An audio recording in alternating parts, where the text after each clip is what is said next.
जोंनि ओनसोलाव NIT जानो गोनांमोन, रेलवे फेक्टरि जानो गोनांमोन, इउनिभार्सिटि जानो गोनांमोन, गासैबो जानो गोनांदोंमोन थाबाय आरो बे ओनसोलाव जेबो डेभेलपमेन्टनि पेकेजआ गैलिया, सरकारा होनो हाया होननानै बुंबाय। बिनिखाय बेयाव आरो जेबो इमप्लिमेन्ट खालामनांगौनि बाथ्रा गैया। जेब्ला BTC सुक्ति खालामदों, BLT नि नाजानायाव जेब्ला BTC सुक्ति जादों, बैखिनियाव BLT आ माब्लाबाबो आमुक पार्टीनो बर्डो BTR सुक्तिखौ इमप्लिमेन्ट खालामनो होनना बुंबोआखै। BPM आ मालाबाबो बुंबोआखै आमुक पार्टीनो बर्डो BTC सुक्तिनि दफाफोरखौ जाफुंहोनो थाखाय आमुक पार्टीनो बर्ड होनना बुंबोआखै। नाथाय दिनैनि तारिखाव नोंथांमोन बायदि जों बायदिखौ थगायना गाद्दियाव जिरायनो थाखाय बिथांमोना बेबायदि भट बिबायदों। कारन मा होननानै बिथांमोना केम्पिं खालामनो खुगायाव रावानो गैला। गोबां थगायबाय, नखर नखर साख्रि होगोन होनना बुंबाय।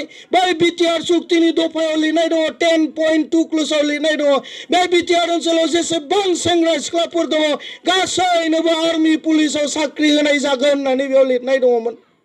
जोंनि बिमा बिफाफोराबो सानदोंमोन जुदि ट्रेक्टराव खनसे भट होनानैनो आंनि गथ'आ साख्रि मोनोब्लालाय होदोंमोन।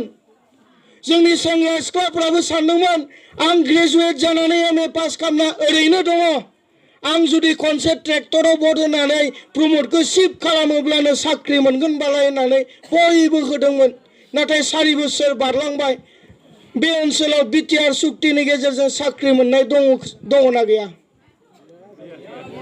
जोंखौ बेबायदि थगायदों। बिनिखाय खावलायदों आरो बिथांमोना जि BJP जों लोगो जानानै भट बिदों। दिनै जोंनि ओनसोलाव BJP आ मा खालामनो नागिरदों?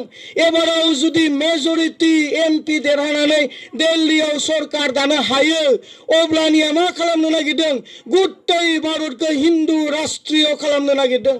गुत्तै भारतखौ हिन्दु राष्ट्रीय खालामनानै मोनसेल' भाषा आरो मोनसेल' धोरोम खालामनो नागिरदों। BJP खौ RSS आ दैदेनो। RSS आ फैबाय थानाय 2025 सेन्टेनारि जुबुलि खुंगोन, 100 बोसोर जागोन। जेब्ला 100 बोसोर सेन्टेनारि जुबुलि खुंगोन, RSS आ गुत्तै भारतखौ हिन्दु राष्ट्रीय डिक्लेयार खालामनो नागिरदों। अब्ला बाजै नोंथांनि ख्रिस्टियान धोरोमा बहा थांगोन? नोंथांनि बाथौ धोरोमा बहा थांगोन? दिनै हिन्दु राष्ट्रीय डिक्लेयार खालामनो नागिरदों। दिनै UCC इउनिफर्म सिभिल कोड बिथांमोना इमप्लिमेन्ट खालामनो नागिरदों। जोंनि आसामनि chief minister doctor Himanta Biswa शर्माया बुंबाय आंनि स्टेटआवनो आसामावनो बेखौ प्रथम गुला खालामगोन होनना बुंबाय, प्रथम इमप्लिमेन्ट खालामगोन होनना बुंबाय। UCC नि गेजेरजों मा खालामनो नागिरदों? जों फिसा फिसा हारिसाफोरखौ फोजोबनो नागिरदों। नोंथांनि रेभारेन्डआ, आंनि पालगा पास्टरा हाबा दाननो मोननाय नङा। सोरबा मन्दिरनि, सोरबा बाथौ थानसालिनि दैदेनगिरिया हाबा दाननो मोननाय नङा।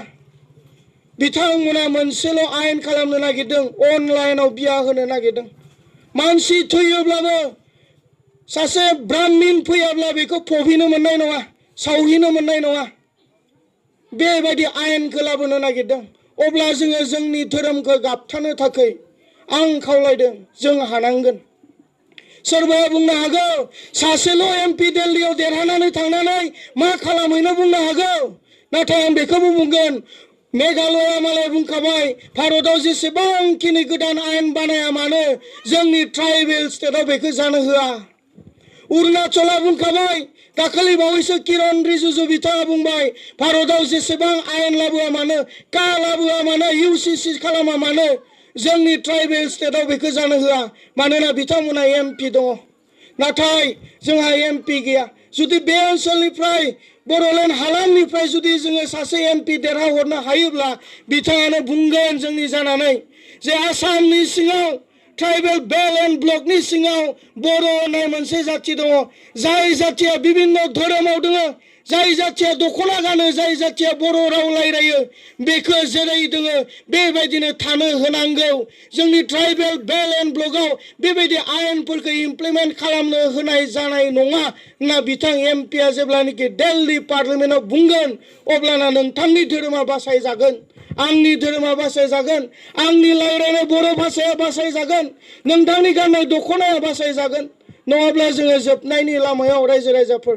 बेनिखायनो आङो खावलायदों एबारनि इलेक्शन एमपि नि इलेक्शना जाति थैनाय थांनायनि मोनसे रैखाथिनि इलेक्शन थांनाय 10 बोसोर जोङो एमपि खोमानानै लाबोबाय हरनियादों जोङो सेनानै लाजाबाय बिनि आन्दोआवबो दायनिगिरिया एकमात्र प्रमोद बर' रायजोफोर जेब्ला बे एबसुनि आफादगिरि जानानै दङमोन इलेक्शन खाथि सफायोब्ला सरनियानियाव कौटि थाखा लायनोसै 10 कोटी थाखा मोनबोयोब्ला 9 कोटीखौ गावनि हारसा हिनजावनो होनानै 1 कोटी जों इलेक्शन गेलेनानै बर'नि भटखौ बोखावनानै गुबुनखौ देरहाहोनोसै बिथांमोना गावनि खुगाजोंनो बुङोमोन जों देरहानो हायाब्लाबो गुबुनखौ फेजेननो हायो होननानै बुङोमोन दिनैनि तारिखआवबो ट्रेक्टर पार्टिया देरहानो थाखाय इलेक्शन गेलेनो फैयाखै बर'नि भटखौ बोखावनानै गुबुन सोरखौबा देरहाहोनायनि स्वार्थआव दिनै इलेक्शन गेलेदों जायनि थाखाय बिथांमोना गामि दिनैनि तारिखआव केम्पिंबो खालामाखै